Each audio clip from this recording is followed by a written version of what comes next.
Merci de nous rejoindre. Voici le sommaire de ce journal. La Côte d'Ivoire engagée à restaurer son couvert forestier après les plantings d'arbres effectués récemment lors de la Journée nationale de la paix. C'est au tour du Premier ministre de donner l'exemple. Amadou Gon Coulibaly a planté aujourd'hui une orchidée et un arbre à pin dans le jardin de la primature. Mission accomplie pour plusieurs dirigeants d'entreprises ivoiriennes. Ils ont séjourné récemment à Monrovia, la capitale du Libéria, séjour marqué par la signature d'un mémorandum d'entente entre les petites et moyennes entreprises ivoiriennes et des PME libériennes.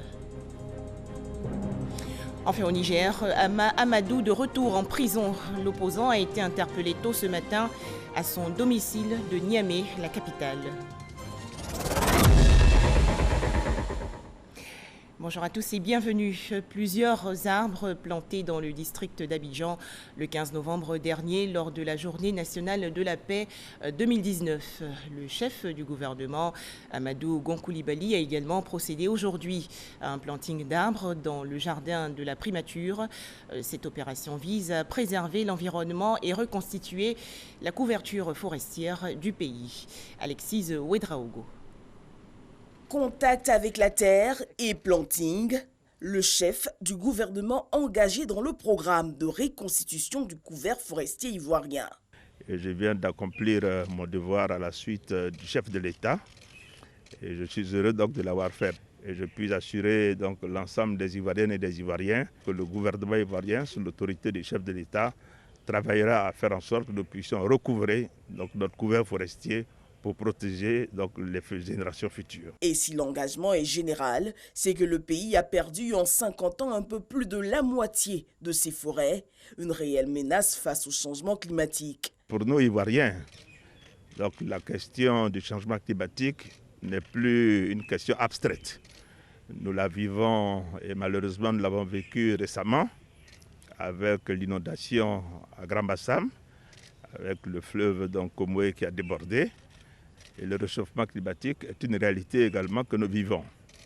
Alors je considère que dans ces conditions, il est important que les autorités du pays donnent l'exemple, et le président de la République l'a fait déjà, donc à tous les Ivoiriens, pour que nous sachions que nous devons préserver notre forêt. Objectif de l'opération, recouvrer d'ici 2030 quelques 30% du territoire forestier national. Notons que 616 milliards de francs CFA sont mobilisés pour l'opération. Des entrepreneurs ivoiriens récemment à Monrovia, la capitale du Libéria. Ils se disent satisfaits de ce séjour. À noter qu'un mémorandum d'entente a été signé entre les petites et moyennes entreprises ivoiriennes et des PME libériennes. Objectif, renforcer la coopération entre les deux pays. Les explications de Lanciné Bakayoko. Les missions économiques à l'étranger, une nouvelle vision de la Confédération générale des entreprises de Côte d'Ivoire. Nous pensons que ces missions sont indispensables au moment où l'économie de l'Afrique converge vers un marché ouvert à moyen et à long terme. Nous sommes convaincus qu'il est indispensable pour les entreprises ivoiriennes qui ont des capacités de se transporter sur le reste de l'Afrique. Dans la capitale libérienne, Monrovia, qui constitue la seconde destination du patronat ivoirien après la Guinée-Conakry, l'offre d'investissement proposée aux porteurs de projets ivoiriens laisse entrevoir un terrain bien vierge. Ce pays est à une phase de son histoire, de son développement, où beaucoup de choses sont à réaliser. Et on pourrait presque dire où tout est à réaliser. Et nous sommes convaincus que cela représente des opportunités intéressantes pour les entreprises ivoiriennes qui ont l'avantage de la proximité.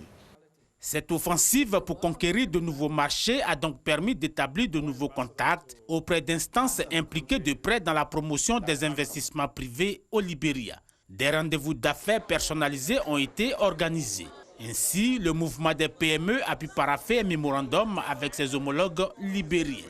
Des opportunités à capter, mais aussi des problématiques majeures qui brouillent la compréhension et le cheminement des dossiers. Nous avons été un peu troublés par la position qui a été affirmée par certaines autorités, tendant par exemple à restreindre l'accès à la propriété pour les étrangers, ou alors l'obligation d'avoir dans son capital des partenaires libériens sans qu'il y ait l'affectio societatis, qui est la condition de base pour toute association en affaires. D'autres questions liées au foncier, à la corruption et à l'environnement juridique font partie des grands enjeux. Mais pour les opérateurs économiques ivoiriens déjà installés au Libéria, malgré quelques désagréments, le terrain reste plus que favorable. Il y a tellement de choses à faire. L'électricité inaccessible, l'eau, pas d'eau courante. Il y a pas mal de secteurs dans lesquels les gens peuvent investir, notamment dans l'agriculture, parce que la nourriture coûte excessivement cher au Libéria. La balle est désormais dans le camp des investisseurs ivoiriens qui doivent concrétiser toutes les bonnes intentions. Retour en Côte d'Ivoire où 10 autres entreprises du secteur public ont été récompensées il y a quelques jours lors du prix d'excellence de la bonne gouvernance et de la performance. C'est une initiative du ministère auprès du Premier ministre chargé du budget et du portefeuille de l'État. La cérémonie officielle s'est déroulée dans la commune de Cocody. Nadia Edja et Cheikh Koné. À l'annonce du super prix de la gouvernance des entreprises publiques, une explosion de joie. L'agence de gestion des routes AGERoutes vient de rafler la palme devant 8 autres entreprises lauréates des prix sectoriels. Au préalable, la structure avait été distinguée lauréate du premier prix de la catégorie performance économique et financière, entreprise non marchande. Nous travaillons dans un secteur très difficile, les routes, ça sert à tout le monde et nous devons être vraiment rigoureux dans ce que nous faisons. Et c'est ce travail-là que nous avons abattu depuis mon arrivée donc, à la tête de l'AGERoute. Ce soir, nous sommes récompensés. Outre l'AGERoute, le laboratoire du bâtiment et des travaux publics LBTP a reçu le premier prix de la performance économique et financière, entreprise marchande.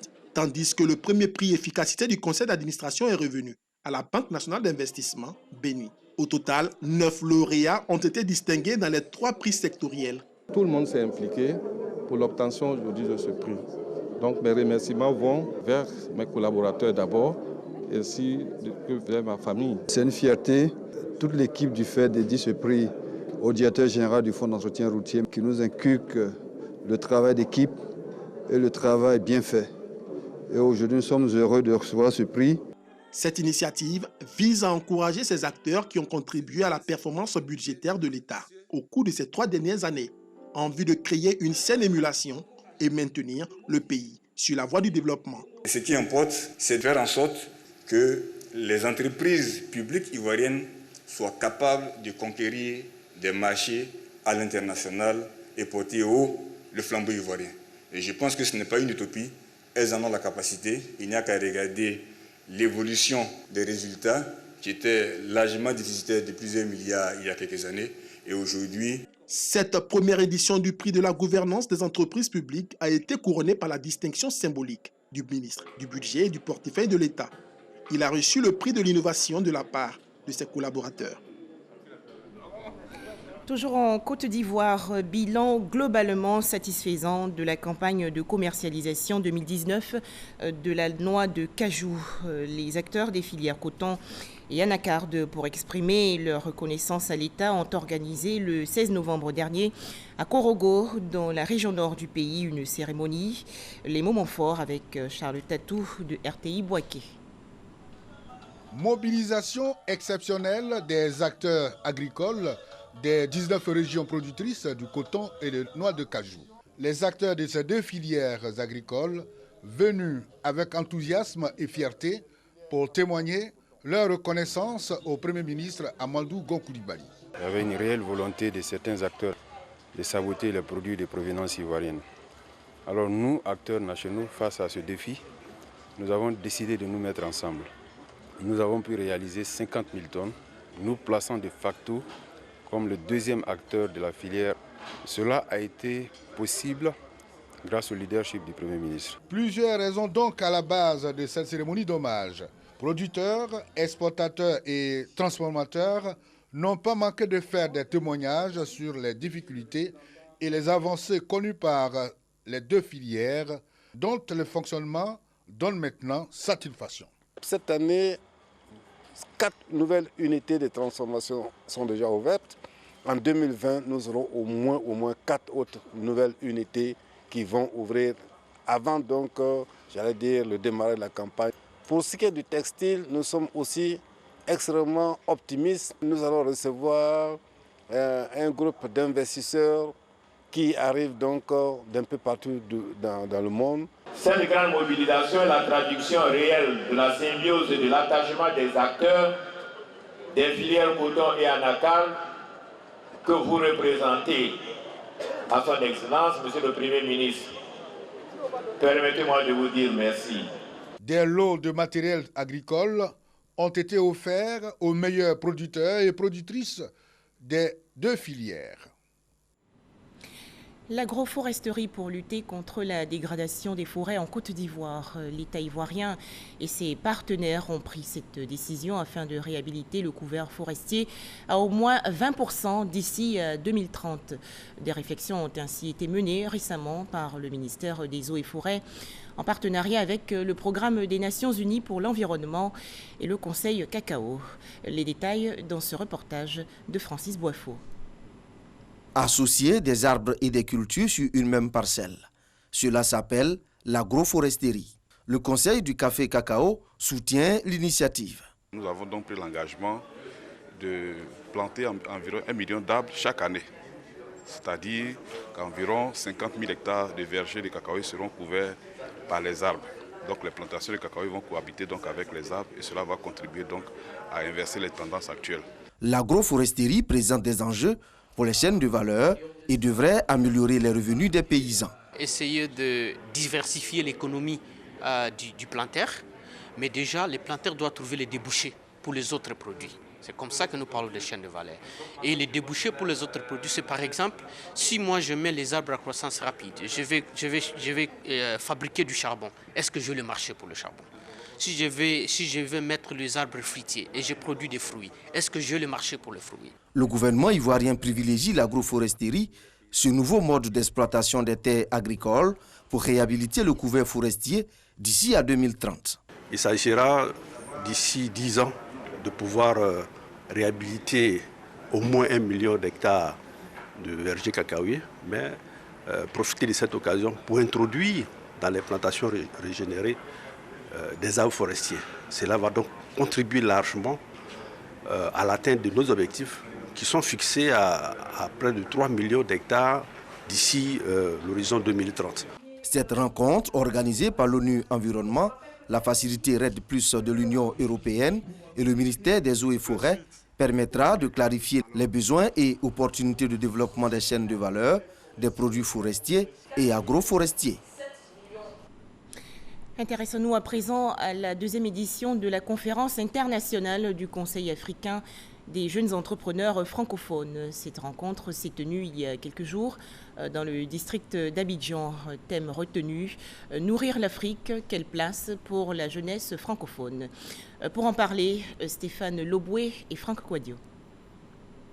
Ils sont venus des pays francophones d'Afrique pour partager leur expérience en matière d'entrepreneuriat agricole, l'agriculture en Afrique, quel impact sur l'écosystème environnemental, marketing digital, nouveaux leviers de croissance pour les entrepreneurs africains. Des thématiques abordées à la 2e conférence internationale des jeunesses francophones d'Afrique. Nous voulons inviter cette jeunesse-là et la sensibiliser à prendre toute sa place. Voilà, dans cette quête inlassable d'autosuffisance alimentaire de notre continent. Que cela nous revient, c'est notre mission d'épauler nos États dans cette mission qui s'impose à tous. Pour les conférenciers, nourrir l'Afrique passe par une amélioration des infrastructures agricoles et une autonomisation des femmes dans le secteur agricole. L'Afrique a les potentialités pour se prendre en charge en termes de production agricole pour se nourrir. Parce que, je l'ai dit tantôt, nous avons plus de 230 millions de jeunes agriculteurs qui sont dans l'agriculture familiale. Mais la problématique qui se pose, de la production jusqu'à la transformation, il y a beaucoup de pertes. Et le fait que nous n'arrivions pas à intégrer la femme dans la production agricole sont des contraintes qui ne peuvent pas permettre à l'Afrique de pouvoir se nourrir elle-même. Même si nous avons 105% des terres cultivables et que nous avons les potentialités agricoles pour y arriver. Créé en 2017, le Conseil africain des jeunes entrepreneurs francophones, initiateur de la conférence KGF Forum, compte plus de 500 membres dans 12 pays d'Afrique. Une rencontre pour emmener les femmes de Côte d'Ivoire à s'émanciper. C'est une initiative des femmes de la diaspora mobilisée pour le développement. Les échanges se sont déroulés récemment à l'hôtel du district dans la commune du Plateau.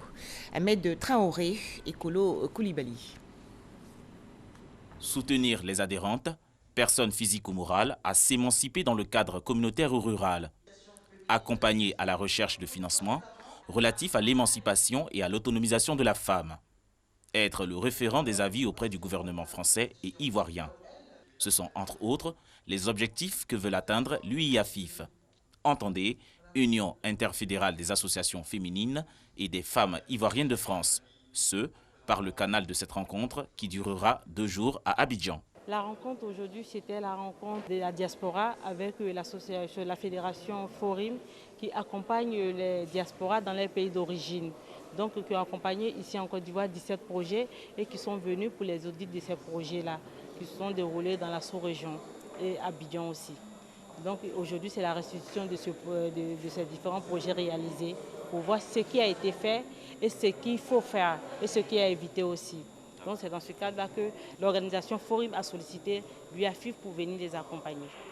Ce rendez-vous est l'aboutissement d'un travail de préparation et d'exécution qui a impliqué du bénévolat des partenaires financiers. Quand des frères et sœurs qui sont de la diaspora reviennent au pays pour chercher à apporter leur pierre au développement du pays, on ne peut que se réjouir, surtout que cela participe de la promotion humaine, aussi bien de ceux qui sont restés ici que de ceux qui sont partis à l'étranger pour un temps. J'ai tenu à les encourager parce que c'est une mission noble. Et cela s'inscrit dans la politique du président de la République qui ouvre le champ d'évolution économique et sociale à tous ceux qui ont de la bonne volonté pour servir le pays et surtout pour tirer bénéfice de tout ce que la Côte d'Ivoire a de noble, aussi bien au plan humain qu'au plan économique et social. L'UIAFIF est apolitique, non gouvernementale et non confessionnelle. Elle a pour objet, entre autres, de regrouper et mutualiser les associations féminines et les femmes ivoiriennes, particulièrement celles qui œuvrent dans les secteurs sociaux, éducatifs et économiques. Autre actualité, la Côte d'Ivoire a rendu hommage le 16 novembre dernier aux personnes accidentées. C'était lors de la journée mondiale du souvenir des victimes des accidents de la route. Thème retenu, la vie n'est pas une pièce de rechange de véhicule. Chris Diomandé et Amadou Ouattara. Chaque année, 1 300 000 personnes meurent par accident dans le monde. La Côte d'Ivoire enregistre environ 6 000 cas d'accidents selon l'Office de sécurité routière OSER. Les victimes d'accidents de la circulation routière sont dans la plupart des cas traumatisées par les chocs souvent soudains et violents. J'ai fait un accident à l'âge de 12 ans, classe de 6e. Il y a eu d'abord 8 morts sur le champ, après 24 blessés, donc il faisait partie des 24 blessés. Tout le monde est mort après. Il y a eu de nombreuses fractures, comme vous voyez, il y a des fractures au pied, il y a le fer dans le pied, tout ça. Pour rendre un hommage à ces milliers de personnes qui ont perdu la vie ou blessées dans un accident de la circulation, une journée mondiale du souvenir des victimes des accidents de la route leur est dédiée. Une activité pour attirer l'attention des populations et les sensibiliser sur les accidents de la route dans le monde et particulièrement en Côte d'Ivoire. Nos conducteurs, à 80%, sont illettrés. La route est un danger pour nous-mêmes et pour les autres usagers. Alors je demande à ce que tous les usagers de la route prennent conscience de cet état de fait et qu'ils conduisent avec vigilance, qu'ils prévoient toutes les situations. Il était inconcevable que l'Afrique, qui n'a que 2% du parc automobile mondial, cumule 25% des accidents. En racontant l'histoire des victimes, on pourra éviter des erreurs. En faisant comprendre leurs sentiments, leurs émotions, on pourra faire prendre la pleine mesure de la responsabilité de chacun. La journée mondiale du souvenir des victimes des accidents de la route, dont le thème est « La vie n'est pas une pièce de rechange de véhicule », a été instaurée en 2005 par l'Organisation des Nations Unies. Depuis lors, elle est commémorée tous les 3e dimanches du mois de novembre. Revenons sur la rentrée solennelle 2019-2020 de l'Académie des sciences, des arts, des cultures d'Afrique et des diasporas africaines. Cette cérémonie s'est déroulée le 14 novembre dernier dans le district d'Abidjan. À noter que 4 comédiens ivoiriens ont été distingués par la SCAD. Le point avec Didier Nguessan. La société savante ivoirienne ASCAD fait sa rentrée solennelle 2019-2020. Enseignants-chercheurs, artistes et hommes de culture, à ces penseurs, il faut un thème à la hauteur de la toge. Professeur Séverin Akey se prête à l'exercice avec sa conférence inaugurale sur le thème « Enseignement supérieur, productif et impact en contexte africain, outils, organisation et demande sociale ». Pour lui, toute puissance industrielle est d'abord une puissance éducative.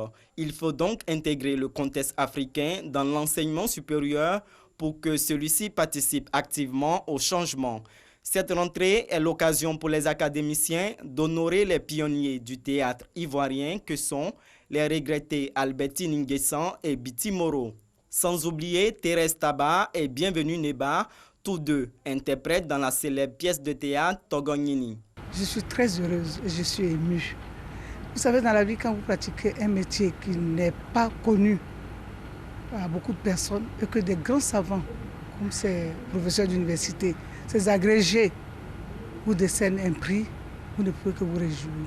Au théâtre, il faut bien apprendre pour que quand on te dit de jouer, tu puisses jouer tout.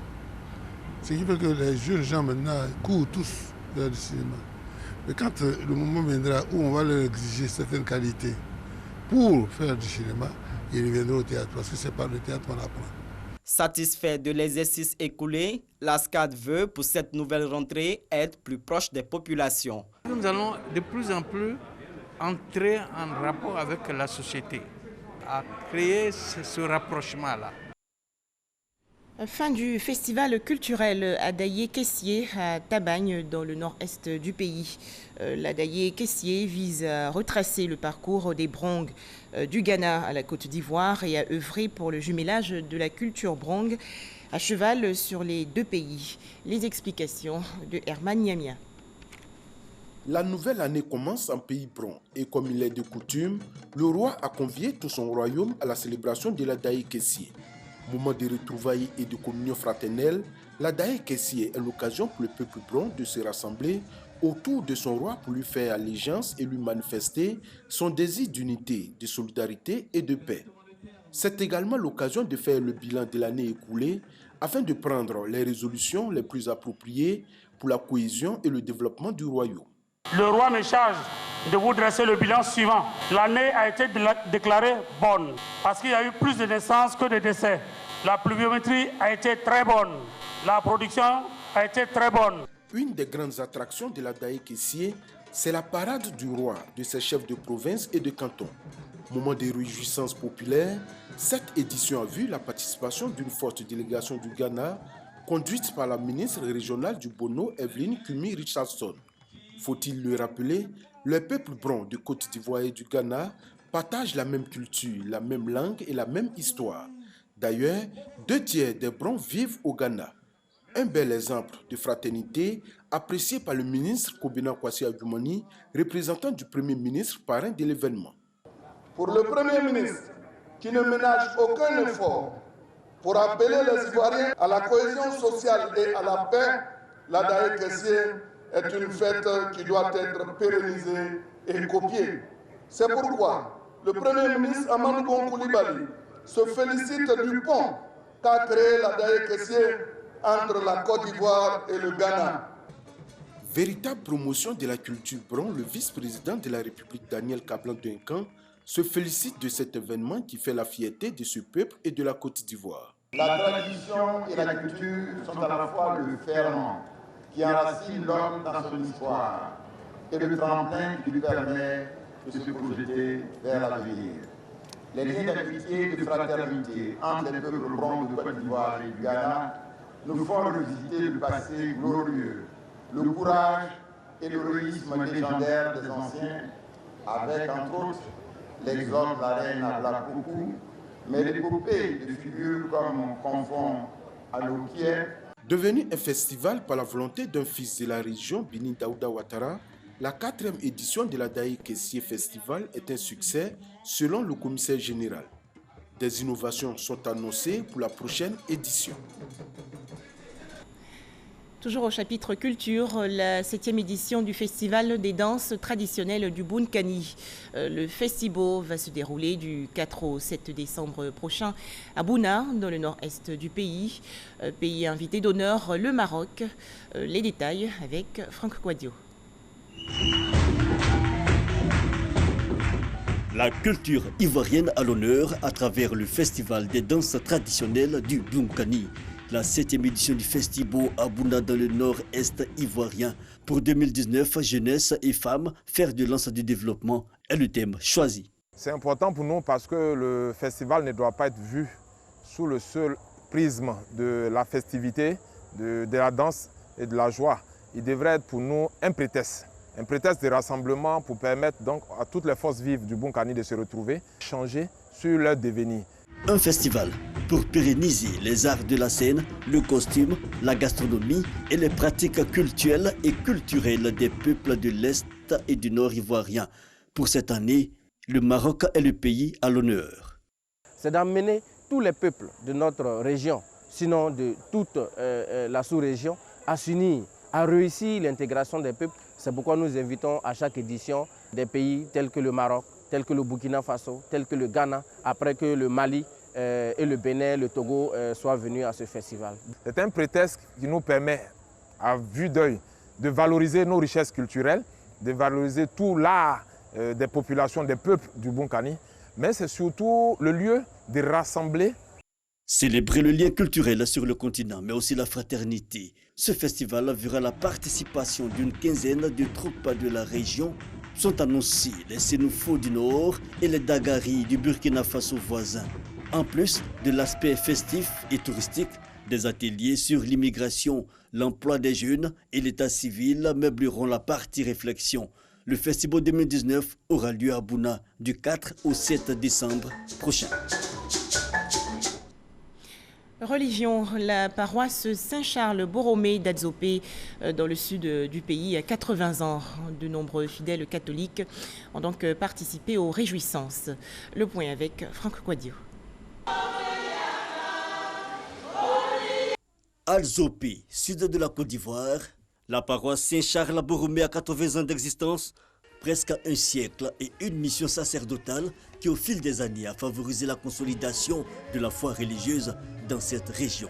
Chants et manifestations diverses de reconnaissance au Seigneur pour la célébration de ces noces de chêne.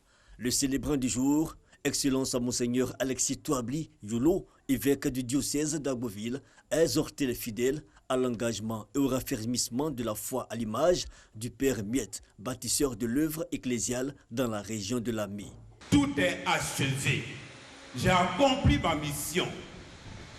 Les apôtres ont fait leur part. Les martyrs ont fait leur part. Les missionnaires ont fait leur part. Maintenant, c'est notre tour. Occasion pour Monseigneur Touabli de consacrer les objets de messe dans un cadre rénové et réhabilité par l'action du conseil paroissial soutenu par les fils de la région de Lamé. Engagement et foi. Une vingtaine de chrétiens venus de France et qui à divers moments de la vie de l'Église contribué à cette œuvre ont été honorés. Ils sont venus participer à la rénovation de l'hôpital dédié au bâtisseur, le Père Miette. Avec eux, quelques acteurs locaux. Notons que la paroisse Saint-Charles-Borromée à l'origine était en 1926 une station secondaire rattachée en 1927 à Memni, puis à Agboville. En image, l'actualité hors de chez nous. Amadou interpellé très tôt ce matin au Niger. L'opposant au pouvoir de Mahamadou Issoufou de retour à Niamey, la capitale, depuis le 14 novembre dernier pour rendre hommage à sa mère décédée récemment, a été arrêté à son domicile. Mahamadou a été ensuite déféré à la prison civile de Filingué. Enfin, Dakar au Sénégal accueille aujourd'hui le forum sur la paix et la sécurité en Afrique. À noter que le président mauritanien Mohamed Ould Ghazouani est l'invité d'honneur de cette rencontre. Les travaux portent sur les stratégies mises en œuvre par les États africains pour faire face aux attaques terroristes. Merci de nous avoir suivis.